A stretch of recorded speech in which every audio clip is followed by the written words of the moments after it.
Hi, my fellow readers. How are you all doing? With many countries on lockdown and self-quarantine, I hope that you have enough books on your nightstand to get you through this period. In times of uncertainty, I find having a routine does help. It gives us a sense of control and a structure. When our mind has meaningful tasks to focus on, it stays away from the dangerous rabbit hole of anxiety, stress, and depression. Part of my daily routine since forever actually includes reading at least for 2 hours every day, and books have never failed to give me the mental retreat that I need. For those of you who are staying at home with kids, these are the best 6 fantasy lands that you can travel to as a family. If you're itching for hair-raising adventures, you will need to find an old wardrobe, a tornado, or just go second to the right until the morning.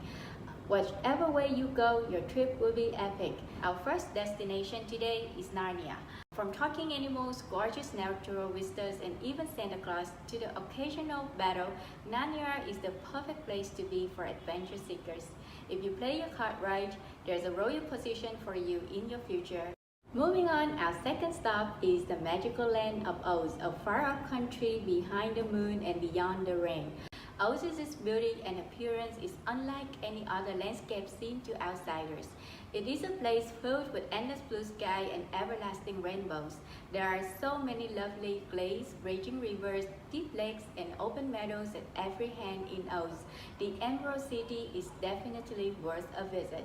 There are also places in Oz that are very unpleasant, such as the haunted forest where many spooky animals and creepy creatures live. Oz is inhabited by hundreds of fantasy creatures and alien species, including 2 wicked witches, 2 good witches, a wizard, fairies, king and queen, and a tin man. Our next fantasy land is more or less an island. Just fly on second to the right straight on until morning, and you reach Neverland.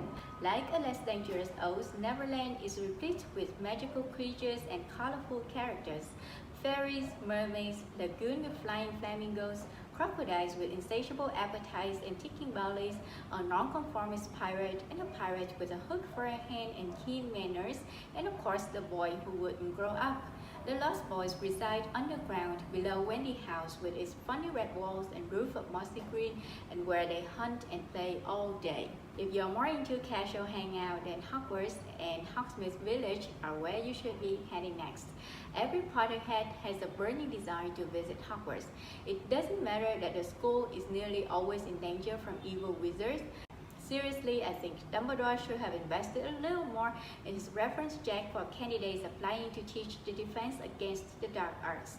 Nevertheless, Harry, for us, Hogwarts is home, and we're all dying to cozy up to the party in the Gryffindor common room, eat trick-or-treat in the Great Hall, and get ready for an exciting game of Quidditch. Not too far from Hogwarts, we have Hogsmeade, a picturesque village with cottages and shops with enchanted candles hanging in the trees during the holidays. It is also the location of the train station used by the Hogwarts Express. Hogsmeade is the only all-wizarding village in Britain. It was founded by hinges of wood carved. Since before 1714, Hogwarts third years and above have been permitted with trips to the village. Many students frequent the high street in the village, which contains the named specialty shops and pubs such as Zonko's Joke Shop and Honeydukes. Otherwise, they would wander onto to observe the infamous Shrieking Shack or have a butterbeer at the Three Broomsticks. Another good place to have some tea and self-reflection is Wonderland from Alice in Wonderland.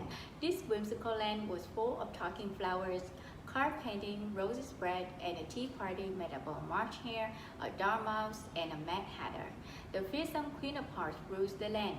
Despite all the silliness and confusion, this land helped Alice realize who she was, what she wanted, and where she was going, an opportunity we would love.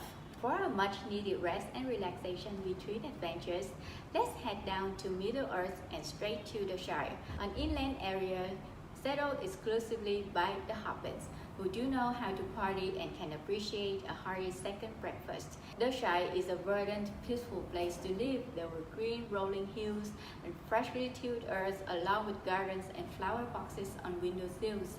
Summer in the Shire would be amazing. Not only would it be relaxing to stay in one of those adorable huts with the awesome doors, locals would be full of stories.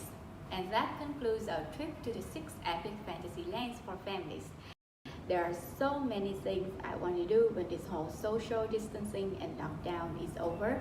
We could look back on this period as days of panic or days of epic family reading adventures.